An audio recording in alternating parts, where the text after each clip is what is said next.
नमस्कार and welcome to GK reporter. तो साथियों, वो कहावत तो आपने सुनी होगी कि अब आया ऊंट पहाड़ के नीचे, और ये कहावत इस समय अमेरिका पर बिल्कुल फिट बैठी है। दरअसल जब से पीएम मोदी ने रूस जाने का ऐलान किया है, तब से अमेरिका बेचैन है और उसने घबराकर वो ऑफर अब भारत को दे डाला है जिसके लिए भारत लंबे समय से इंतजार कर रहा था। दरअसल आज से 4 महीने पहले जब भारत ने अपने बहुप्रतीक्षित एमका प्रोजेक्ट को कैबिनेट से बनाने की मंजूरी दी थी और 15,000 करोड़ रुपए इसके लिए जारी किए थे, उसके बाद से एमका के लिए किसी विदेशी ओईएम के साथ जॉइंट वेंचर करके इंजन तैयार करने की योजना थी। उसके बाद से अलग अलग देशों के बीच एमका के लिए इंजन बनाने के लिए होड़ शुरू हो गई और इसी के चलते अमेरिका भी भारत को नए नए ऑफर पेश कर रहा है। और काफी लंबे समय से भारत और अमेरिका के बीच तेजस मार्क 2 के इंजन को लेकर भी नेगोशिएशन चल रही थी, जिसमें अमेरिकी कंपनी जनरल इलेक्ट्रिक के साथ उसके F414 इंजन पर बात हो रही थी। क्योंकि तेजस मार्क 2 एक ज्यादा ताकतवर फाइटर जेट होने वाला है, इसलिए उसके लिए एक ज्यादा ताकतवर इंजन की जरूरत थी। इस सौदे के तहत जो मौजूदा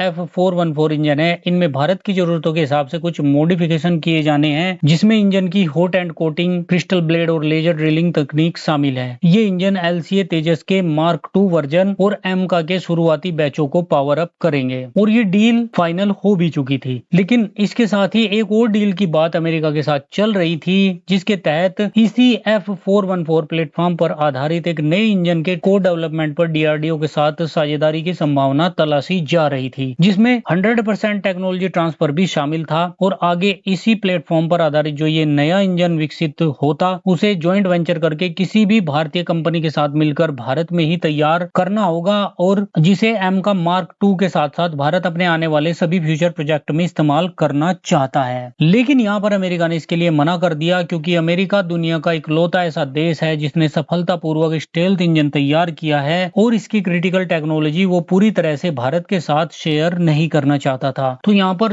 अमेरिका की जनरल इलेक्ट्रिक की तरफ से सबसे पहले जो ऑफर भारत को दिया गया था, उसमें 80% टेक्नोलॉजी ट्रांसफर के साथ 98 किलो न्यूटन थ्रस्ट वाला F414 इंजन, जो कि बोइंग के सुपर हॉर्नेट और ग्रिपन जैसे फाइटर में इस्तेमाल किया गया है, ऑफर किया गया था, जो कि तेजस मार्क 2 के साथ शुरुआती एमका मार्क 1 में लगेगा। और एमका मार्क 2 के लिए एक 110 किलो न्यूटन का इंजन तैयार करने का भी ऑफर यहाँ पर दिया गया था। लेकिन भारत ने यहाँ पर वेट एंड वॉच की रणनीति अपनाते हुए ऑफर के लिए तुरंत हाँ नहीं किया, और भारत की ये रणनीति यहाँ पर कारगर सिद्ध हुई, क्योंकि इसी बीच फ्रांस की सैफरन ने भारत को ऑफर दिया कि हम आपके देश में आकर आपके साथ मिलकर इंजन तैयार करेंगे और 100% टेक्नोलॉजी ट्रांसफर भी करेंगे। तो उसके बाद से अमेरिका को लगा कि कहीं ये डील उसके हाथ से ना निकल जाए, तो अब ये अमेरिकी जनरल इलेक्ट्रिक एरोस्पेस कंपनी एक नए ऑफर के साथ भारत के पास आई कि जी देखिए, हम डीआरडीओ के साथ मिलकर इंजन को आपके देश में ही को डेवलप करेंगे। को डेवलप करने का मतलब भारत की किसी कंपनी के साथ मिलकर भारत में ही इंजन बनाया जाएगा, जिसका मतलब है कि अब अमेरिका भारत को 100% टेक्नोलॉजी ट्रांसफर करने के लिए भी तैयार है। जाहिर सी बात है, अमेरिका किसी भी हालत में अपने हाथ से